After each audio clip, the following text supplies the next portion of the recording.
We've obviously had a really good day, but part of our team ethos is not looking too far ahead. We've got to go out and win that first hour with the bat tomorrow and get as many as we can to build our lead up and then put some Australia under some pressure with some good bowling again. You personally, how proud are you of what you've achieved today? Yeah, very proud. Any time you score, a big 100 for England is a good moment, but obviously at a very good ground as well, a very famous ground. It's very deeply satisfying. It's been an extraordinary series for you. Did you ever expect to come anything close to what you've achieved in the last few weeks? No, you can only dream about. I could only have dreamt about it, 6-7 weeks ago, and especially after that first warm-up game where I didn't get any runs. This looked a long way away. So it's been. I can't really believe what I've achieved and what the side have achieved. So it's been a good couple of months, but we've got 2 days of hard work left. Alastair, after that first warm-up game, people like me were sort of saying, this guy needs runs, he needs them quickly, otherwise he's going to be in trouble here. Did you think that? Well, I read what you wrote and thought no.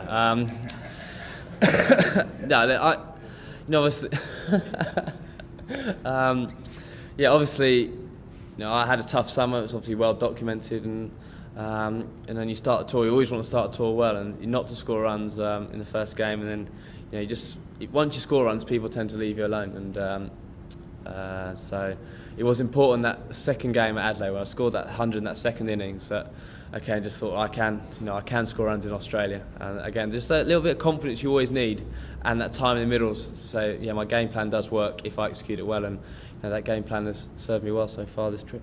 Why has it served you well? I mean, everything you've touched has turned to gold. There's been no nicking off outside or stand, nothing, everything middle of the band. It's just I don't know.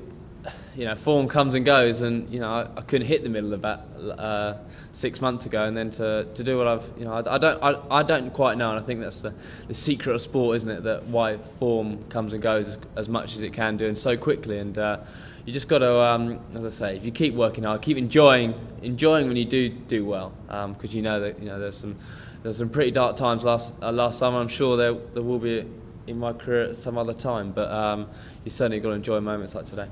When you were on 99, did you think that the Australian team were beating that catch? No, obviously it was very close, and to be fair to Phil Hughes, he said straight away I wasn't sure.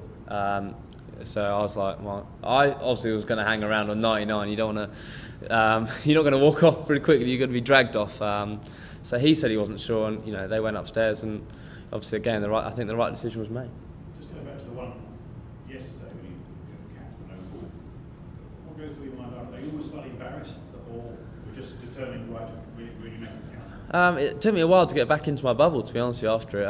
You think, what have I done? What a bad shot that was. But then, a couple of overs later, this is an opportunity now. I've been given a lifeline. But again, the right decision was made. If I'd have been sitting in the dressing room, pads off, thinking, yes, that was a rubbish shot, but it was a no ball, I don't deserve to be out. The rules of the game. So the right decision was made, and it presents you an opportunity, doesn't it, to learn from your mistakes and not do it and keep churning out some runs. And what was the reaction when you saw Ian Bell and Nicholas and Nicky behind 67? Well, obviously he wasn't sure, was he? So that's why he referred it. He said that he wasn't sure, and I said it's a weird one because I think Michael Clarke had one where we were convinced, and it showed at Snicker at Brisbane it might have hit it, and so Belly said he wasn't sure, he didn't feel it, so and Hotspot didn't show, so I don't quite know whether he hit it. He's not sure, so. But does Snicko? Is Snicko totally right? We don't. No one really knows. So.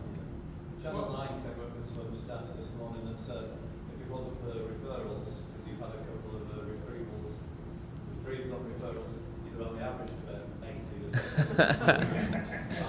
Do you feel, seriously, you've been a little bit helped along by technology? Do you feel good about technology?